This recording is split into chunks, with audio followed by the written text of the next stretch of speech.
අපගේ දසමනට ඔබගේ සුපුරුදු වැඩසටහන රූප සමග බ්‍රේක්ෆාස්ට්. අද ප්‍රධාන මාතෘකාව වෙන්නේ සීගිරියේ බඹරු ඇවිස්සීම.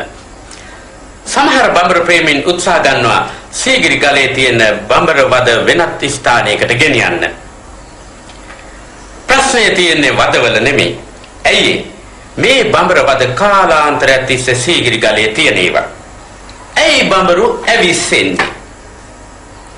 හත්වලාමේ බඹරු ඇවිස්සෙන්නේ නැතුව තියෙයිද?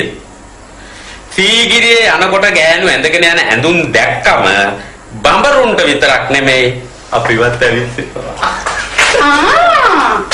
එතද මට පේනවා කාගෙද බඹර ඇවිස්සලා ඉන්න කියලා. තාමසේ මේ සීනි බෝලෙත් ළඟ තියාගෙන පැණි හලනවා නේද?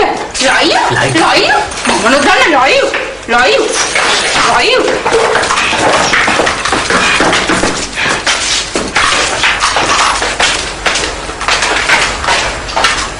සිදු වූ කාර්මික දෝෂයට අපගේ බලවත් කනගාටුව.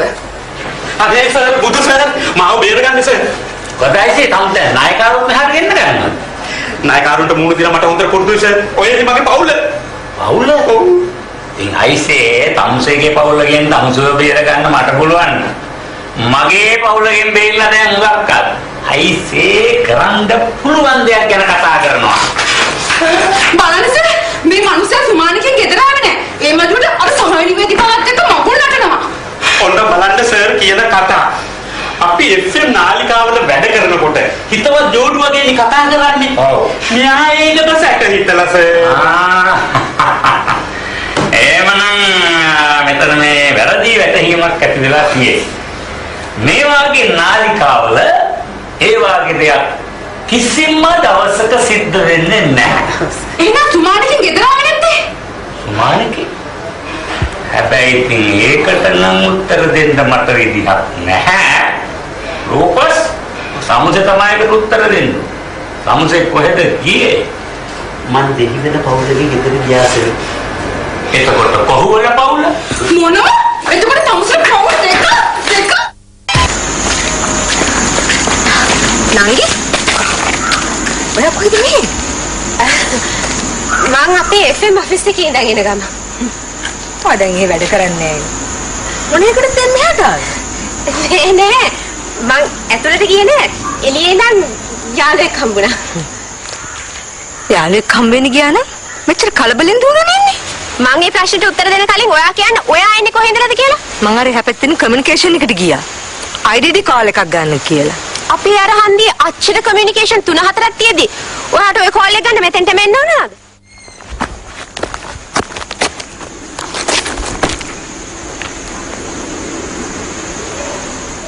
මේ මං කොහෙද යන්නේ? මං මොනවද කරන්නේ? ඒක මං බලා ගන්නවා. ඔයාගේ වැඩක් බලා ගන්න. මේ තමන්ගේ හස්බන්ඩ් රටේ ඉන්නකොට රවුම් ගහන එක ගෑණියෙක් හැටියට හරි නෑ. ඔයා මගේ අක්කා නිසායි මට තියෙන ප්‍රශ්නේ.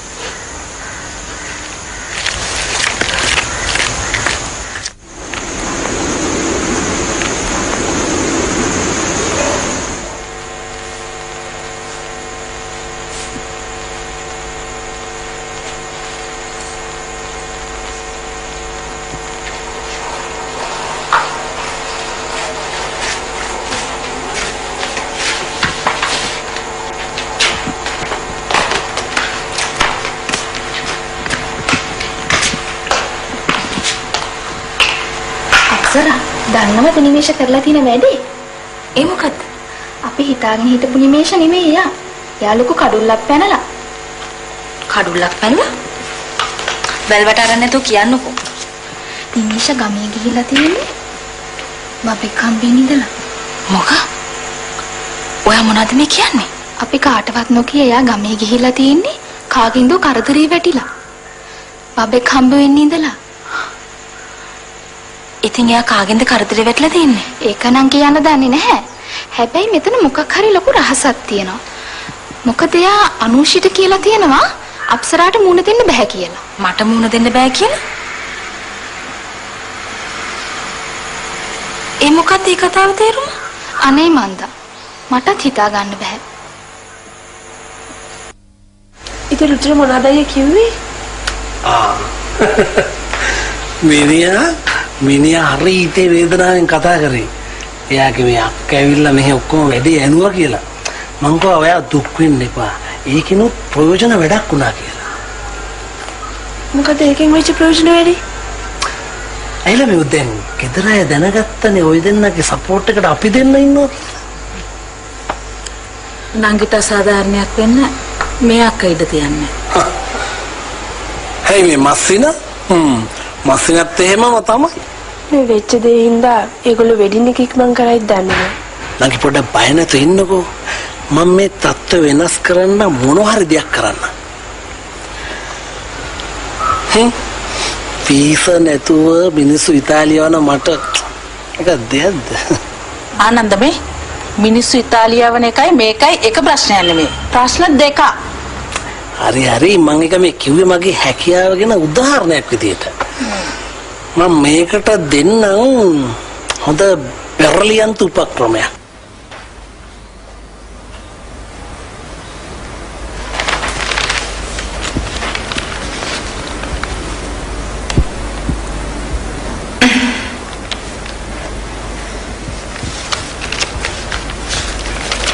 දැන් කොහොමද නංගි මියුසික් වීඩියෝ එකේ තත්ත්වේ? වැඩ ඉවරද? දන්නේ නෑ අක්කේ. දන්නේ නෑ කියලා හරියන්නේ බෑ. අසිතකින් අහන්න එපා. එහෙම හරි නෑනේ මං යාර කරදර කරන එක. ඒක කරදර කිරිල්ලක්ද ළමයෝ? අනිත් එක මියුසික් වීඩියෝ එක ගැන අහන්නේ. ඉඳලා හිට හරි අසිත එක්ක කතා කරන්න. නැත්තම් යාට අමතක වෙයි. ඊට පස්සේ ඉතින් වැඩකටවත් ගන්න එකක් නෑ. මට නිකන් මොකක්ද වගේ. නේ මං කිව්වට කෝල් එකක් ගන්නකෝ. යන්න. මං ගාවේ යාගේ නම්බර් එකක් නෑ අක්කේ. මං ගාව තියෙනවා.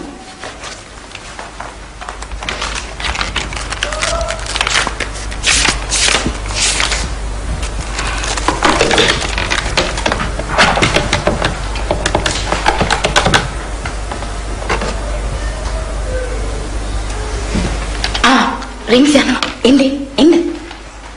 ඉක්මන් කරලා එන්නකෝ. හලෝ. ඔය අර්ෂිතද? මන් දෙවියා. කොහෙන්ද මගේ නම්බර එක ලවගත්තේ? කුමුදුවක්ක නම්බර එක දුන්නේ. මේ මොකද මේ හදිස්සිය මට කතා කරන්න හිතුනේ? මියුසික් වීඩියෝ එකේ වැඩ ඉවරද? මේ මම මේ ඒකේ එඩිට් එකට යන ගම. අසිතත් එක්ක දිගටම වැඩ කරන්න කැමතියි කියන්නේ. කමක් නැද්ද මං එහෙම කියන එක? කමන්නේ. අසිතත් එක්ක වැඩ කරන්න මං කැමතියි. ඇත්ත? මම මේ ඩ්‍රයිව් කරන ගමන් ඉන්නේ නංගි. මට කෝල් බෑක් කරන්නද? Okay. Bye. Okay, bye. ගැහණු ළමයි ප්‍රශ්න කවුද අර ගර්ල්ද? ඔව් එයා තමයි. එයා අඩියක් ඉස්සරහට තියන්න ඔය හදන්නේ. මං ඔයාව වැවදියාට එක්කගෙන ආවා කියලා අපේ ගෙවල් වල කට්ටිය දැනගත්තොත් ලොකු ප්‍රශ්නයක් තියෙන්නේ. ඉතින් ඒකට ඔයා බයද? බය? පිස්සුද? බය කියලා දේ මං දන්නෙත් නෑ. මේ ඒක නෙමෙයි. අපේ බාප්පලයි ඕගලන්ගේ ගෙදර අයයි තරහයිද?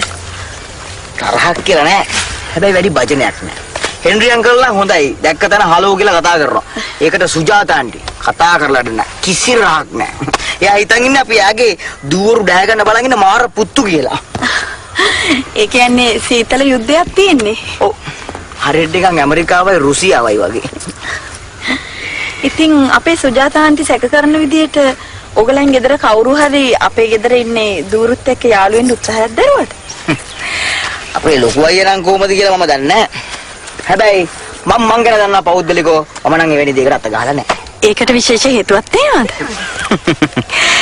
ඉතින් මම ඔයාගෙන් අහන ප්‍රශ්නයක් ඔයා මගෙන් අහනවානේ. අපේ FM එකේ ඉන්න ගර්ල් කෙනෙක්. නම ප්‍රීති. හැබැයි එයාගේ මගේ නම් පොඩි affair එකක් තියෙනවා. හරි. දැන් එතකොට එයා දැනගත්තොත් ඔයා මාව මේ වගේ තැනකට ගෙනාවයි කියලා. එතකොට එයාගෙන් ලැබෙන ප්‍රතිචාරය මොකක් වෙයිද? එයා ටිකක් කලබල වෙයි. ටිකක්? ඔව්. ටිකක් කියන්නේ සැලකිය යුතු ප්‍රමාණයක්. හොඳයි. එතකොට ඔයා දෙන උත්තරය මොකද්ද? මම හිතන්නේ අපි වැරදි දිහාවකට යන්නේ කියලා. ඒ කිව්වේ? මේකනේ මధుරි. දැන් අපි ආවේ වැවි සුන්දරත්වයේ බලලා සුන්දරත්වය ගැන කතා කරන්නේ. ඒත් අපි යන්නේ වෙනත් පැත්තකට. ඔයා ලස්සනට උත්තරෙන් බේරුණා. හොඳයි. අපි දැන් වැව ගැන කතා කරමුකෝ. මේ වැව ඔයාට සම කරන්න පුළුවන් මොකකටද? ජීවිතේට. ප්‍රේමයට කොහොමද? ඔව්. ප්‍රේමයට සම කරන්න පුළුවන්. එතකොට ඔයාගේ ගර්ල්ෆ්‍රෙන්ඩ්ට තියෙන ප්‍රේමය මේ වැව තරම් නැද්ද? අයියෝ ඔය අතර මැක්කා වගේ. කොහෙන් හරි කැරකිලා වැටෙන්නේ එකම තැනට.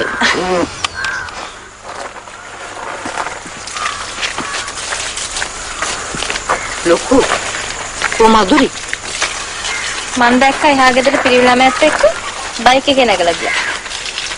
මේ ළමයාට මොනවා වෙලාද මන්ද? අපි කිසි කෙනෙක් ගැන කිසිම ගරුසරුවක් නැහැනේ. බයික් එකේ නගිනවා ගම වටේ රවුම් ගහනවා. මට වෙලාවකට හිතෙනවා එයාට තියෙන හොඳ දෙකක් කියන්න. බයික් එකේ දාන් යන්න එපා කියලා. එහා ගෙදර මිනිස්සුන්ට බැලලා වැඩක් නැහැ අම්මේ. මදුරුනේ යත් එක්ක එල්ලිලා යන්නේ. එහෙනම් ඉතින් මේ අපිත් යන්න එපයි. තාත්තා නම් මෙහාට ගෙනත් දැම්මේ මහා ජංජාලයක්. ගමේ මිනිස්සු අපිට hina වෙනවා ඇති. මට වෙලාවකට හිතෙනවා අම්මේ මදුරි මේ හැම දෙයක්ම කරන්නේ අපෙන් පරිගන්නද කියලා. ඒ මොකටද? ඇයි අම්මේ? මදුරි හැමතිස්සෙම කරන්නේ අපි එපයි කියන දේමනේ. අනිත් එක එයා එහා ගෙදර පිරිමි ළමයාත් එක්ක යාළු වෙලා ඉන්නේ හරියට නිකන් අපිට රිදවන්න වගේ.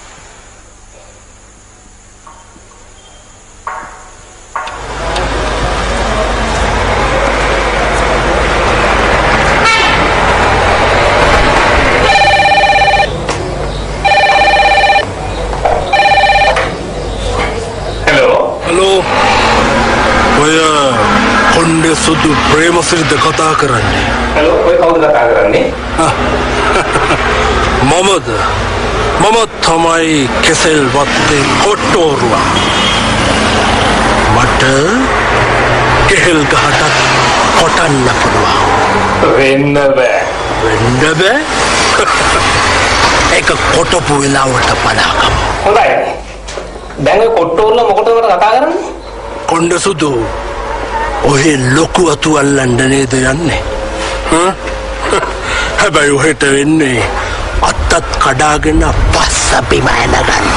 වෙන්න බෑ. වෙන්න බෑ? ඒක උනාම බලාගමු. හොඳයි.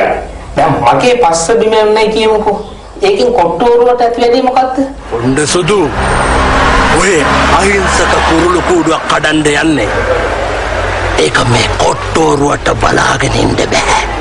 කුරුළු මොකද්ද ඔය කියන්නේ? මොකුත් නොදන්න තොත්ත බබා.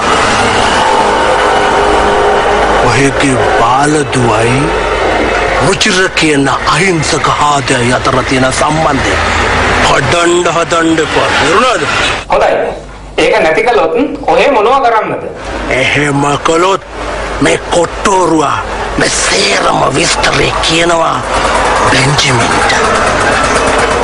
එතකොට බලා ගන්න පුළුවන් මොකද්ද වෙන්නේ කියලා. ඊට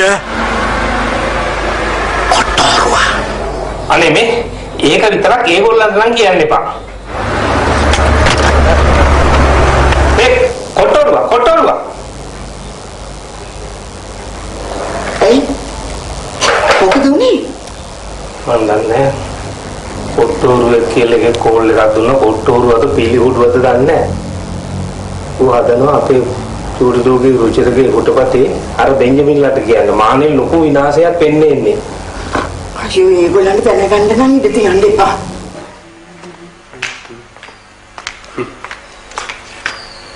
මේ වැඩේ හරියන්නේ නැහැ හෙන්රි. කොයි වැඩේද? එහා ගෙදර කොළුවත් එක්ක මදුරු එකපාරක් වැව ගාවට ගියා. ඔව්. ඉතින් ඒකට මම යට ආවාද කරා? ඒ ආවාදේ පිළිගන්න ටික තමයි මෙතන තියෙන ප්‍රශ්නේ. ඔන්න ආයෙත් සැරයක් ගිහිල්ලා. දැන් මෙයා මෙහෙම හිතුවක්කාර වෙන්න ගියාම මේ ගෙදරින් ළමයි දෙනා මං කොහොමද හදාගන්නේ? මේ වැවක් ළඟ පාතක තිබිච්ච එක තමයි මේ හැම දෙයකම හැමේ. එතකොට දැන් මෙතන තියෙන ප්‍රශ්නේ වැවද? මොනවා තිබුණත් මధుරියයි. ඔහොම කොල්ලෙත් එක්ක ගම වටේ රවුම් ගහන්න ගියාම ගමේ මිනිස්සු කතන්දර හදයි. එතකොට මොකද්ද වෙන්නේ? මේ ගෙදර කීකරුව අහිංසකෙන ළමයටත් කතන්දර හැදෙනවා. දැන් මොකද්ද මම කරන්න ඕන? හෙන්රි ටිකක් සැරින් අවවාද කරන්න. කෝ මధుරි දුව පොඩ්ඩක් මෙහාට එන්නකෝ. ඔහොම හොටලෙන් කතා කරලා හරියන්නේ නැහැ හෙන්රි. තදින් කතා කරන්න. ඇයි බාත්තේ? මේ දුවට මම කිව්වා නේද අර බැව පැත්තේ යන්න එපායි කියලා. ඒ කියලා තියෙද්දි දුව ගිහිල්ලානේ. ඇයි ඒ? මට ගෙදරටම වෙලා ඉන්න කම්මැලි බාත්තේ. අර රුක්මල් මට කතා කරා වැව පැත්තට ආයෙත් ගිහින් එමුද කියලා. ඉතින් මං ගියා. එහෙනම් මේ එහාදේ තමයි මේ වැරද්ද කරලා තියෙන්නේ. එයා මොකටද මේ අපේ දරුවන්ට කතා කරන්නේ වැව් ගානේ යන්න? හෙන්රි පිටායට දොස් කියලා හරියන්නේ නැහැ. අපි අපේ අය හදාගන්න ඕනේ. මේ මధుරි දුව මේ මීට පස්සේ ඔය වැව පැත්ත පළාත යන්න එපා. හොඳේ? බාප්පේ මේ පැත්තේ ලස්සන පොකුණකුත් තියනවලු. එහෙනම් මං ඒක බලන්න ගියට කමක් නැද්ද? මේ සුජාත මොකද ඒ ගැන කියන්නේ? මම මොනවා කියන්නද? කොල්ලොත් එක කොහේ ගියත් එකයි. අපිට මේ ගමේ ඉන්න හම්බ වෙන්නේ නැහැ. මధుරි දුව අහුණනේ? යමක් කිව්වහම ඒක අහන්න ඕනේ. මට කාත් කවුරුත් නැහනේ. ඒ හින්දානේ මම මේ බැනුම් අහන්නේ. මම පොඩි කාලෙදිම අපේ අම්මටයි තාත්තටයි තිබුණේ සුද්දෙකුට මාව විකුණන දාන්නේ. එහෙනම් මට පිටරටකට වෙලා ලස්සනට ජීවත් වෙන්න තිබ්බා. එතකොට මේ වගේ හිර වෙලා ඉන්න ඕනත් නෑනේ. හරි. දැන් දුව කියන්නේ මේ රටට වැඩිය පිටරට හිටියනම් හොඳයි කියලා. නැතුව ඔය ඉංග්‍රීසි ෆිල්ම් වල පෙන්නන්නේ ගෑන් ළමයි Tamanට කැමති පිරිමි ළමයි එක කැලෑවල් වල යනවා, බීච් එකට යනවා, හොටෙල්ස් වල යනවා.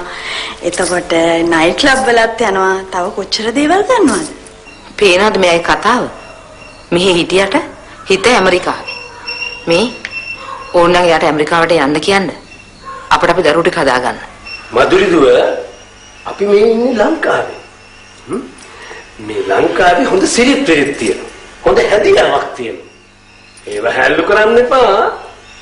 බාප්පේ බාප්පට බැරිද මාව ඇමරිකාවට යවන්න? ඇමරිකාව? අපෝ. මෙන්න